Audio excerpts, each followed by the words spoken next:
Welcome to Solanki education digital.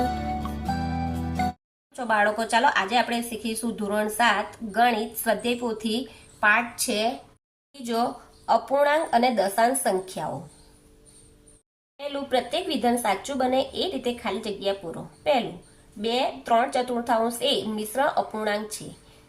બીજું 3 પંચમાંશ ખાલી જગ્યા 9/15 તો શું આવશે बराबर। तो अहीं बराबर के रीतना आव्युं आ 3 छे आ 5 तो 3 ने केटला वडे गुण्या तो 9 आव्या 3 वडे एटले नीचे पण 3 वडे 3 ताली 9 ने 3 पंचा 15 एटले बंने केवा छे सरखा 2/3 वत्ता 3/2 तो एनो जवाब आ 2 1/6 के रीतना जवाब आव्यो तो जो तमने बतावुं सरवाळो के बादबाकी होय तो बंनेना छेद केवा होवा जोईए सरखा।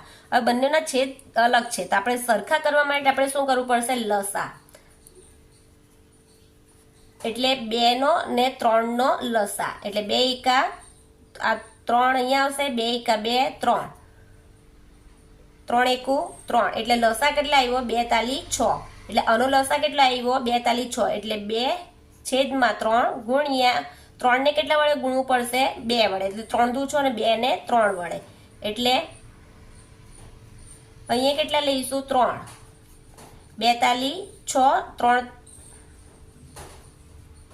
पार्टमां हूँ करी बतावीश 2/3 वत्ता 3/2 तो अहींया केवी रीतना थशे ज्यारे सरवाळो अथवा तो बादबाकी होय त्यारे बंनेना छेद केवा थवा जोईए सरखा।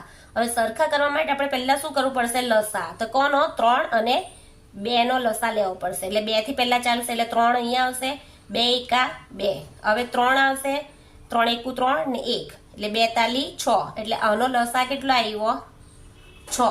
હવે અહીંયા 3 છે તો 3 ને કેટલા વડે ગુણીએ તો 6 આવે એટલે 2 તાલી 6 3 દુ 6 ને 2 તાલી 6 એટલે આપણે 2/3 ગુણ્યા કેટલા વડે ગુણવા પડશે 2 વડે 2 2 4 ને 3 દુ 6 હવે 3/2 ને 3 વડે 3 તાલી 9 2 તાલી 6 એટલે હવે સરવાળો થશે બંનેનો છેદ સરખો થઈ ગયો 4 ને 9 ને નીચે આવશે 6 4 ને 9 કેટલા થશે 13 હવે 13 આવ્યા એટલે અહીંયા મિશ્ર અપૂર્ણાંક બનાવવો પડે 13 છેદ ભાગ્યા 6 એટલે 6 એકા 6 6 દુ 12 6 દુ 12 એટલે કેટલા બચ્યા 1 એટલે હવે જવાબ આપણો કેટલો આવ્યો આ જવાબ આવ્યો। હવે આપણે કેવી રીતના એને મિશ્ર અપૂર્ણાંકમાં બનાવીશું તો આપણો જવાબ અહીંયા 6 છે તે કઈ જશે અહીંયા આવશે નીચે છેદમાં આ 1 છે તે કઈ આવશે અહીંયા અને 2 છે તે કઈ આવશે એટલે આવી રીતના આવશે 2 1 ના છેદમાં 6 6।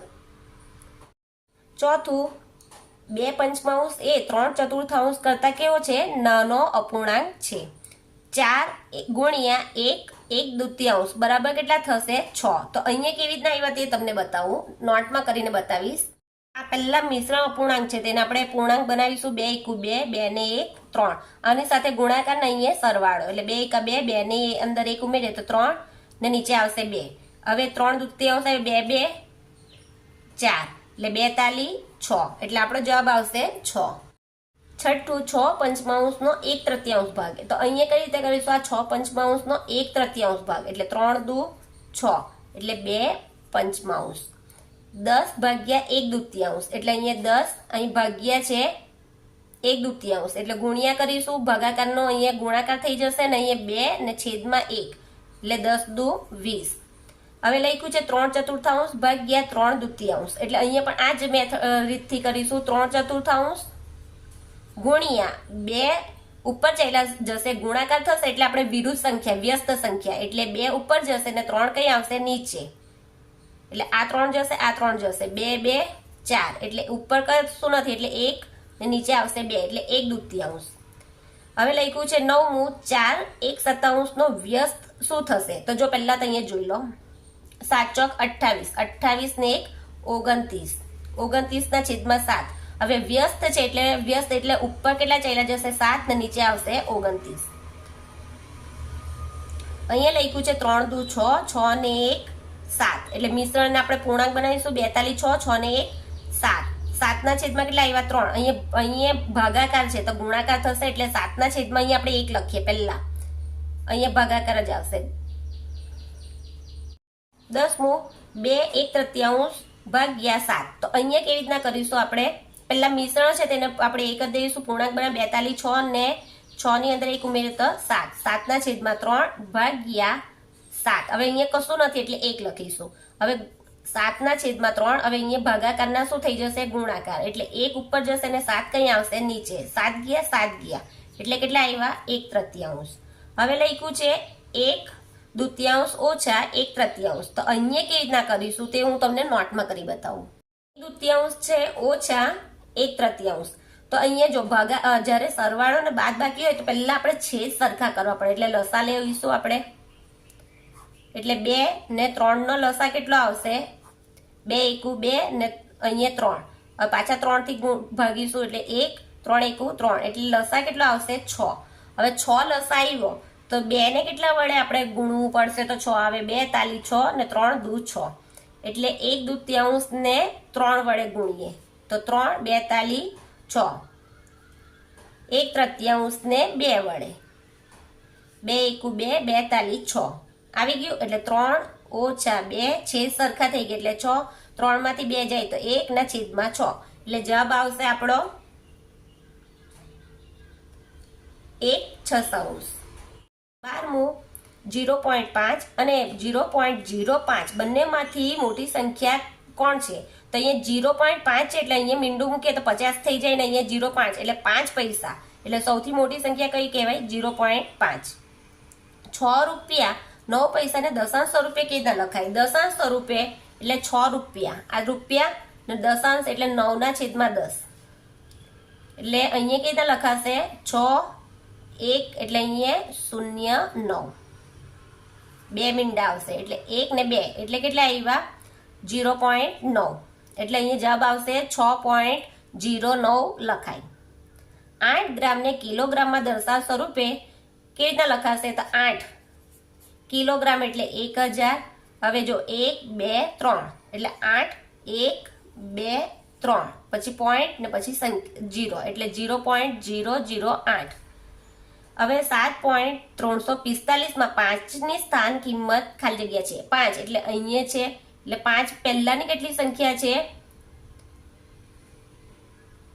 1 2 ને 3 એટલે એકમ દશક ને 100 એટલે અહીંયા આવશે 1000. 3 સંખ્યા એટલે 1 2 ને 3 એટલે 3 મીંડા લખી દેવાના. 5/1000. અહીંયા 0.2 ગુણ્યા 0.3 તો અહીંયા કેવી રીતના લખાશે? જો 2/10 આ પોઈન્ટ કાપીશું ને એટલે આ પોઈન્ટ હટાવીશું એટલે 10 ગુણ્યા 3/10. કેમ કે આ પોઈન્ટ કાઢીશું એટલે 10 આવ્યા. 2 તાલી 6 ને નીચે 10 ગુણ્યા 10 એટલે 100.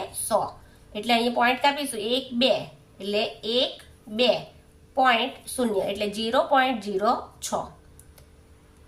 2.97 ગુણ્યા 1000 તો 2.97 તો 2 પોઈન્ટ આ પોઈન્ટ કાઢીશું એટલે 2 પોઈન્ટ પછી કેટલી સંખ્યા? 1 ને 2 એટલે અહીંયા 100 ગુણ્યા 1000 એટલે આ 2 મીંડા ગયા આ 2 મીંડા ગયા એટલે 29 297 ગુણ્યા 10 એટલે કેટલો જવાબ આવ્યો? 2970. 18મું 2.7 ભાગ્યા 100. 2.7 અહીંયા પણ આ રીતે કરીશું. 27 છે પોઈન્ટ કેટલા છે? એક સંખ્યા છે એટલે 10 આવશે ગુણ્યા 100 કશું નથી એટલે આપણે અહીંયા પેલા ભાગાકાર જ કરીશું. આપણે ભાગાકારની નિશાની 1. હવે આપણે ગુણાકાર કેવી રીતે? અહીંયા 27/10 અહીંયા ગુણાકાર થઈ જશે. 1 કઈ જશે? ઉપર ને નીચે આવશે 100 એટલે 27 એકુ 27 ને અહીંયા કેટલા આવશે? 1000. હવે સંખ્યા આપણે કાપીશું 1 2 ને 3. 1 2 એટલે 27 1 2 ને 3 પછી પોઈન્ટ ને પછી 0 એટલે કેટલા આવ્યા? 0.027. 0.24 ભાગ્યા 0.4 તો અહીંયા જો પહેલા અહીંયા પણ આ રીતે જ કરીશું. 24 ના કેટલી સંખ્યા છે? 1 ને 2 એટલે અહીંયા આવશે 100. પહેલા ભાગાકાર એટલે 4 છે 4 ના છેદમાં કેટલા આવશે? 10.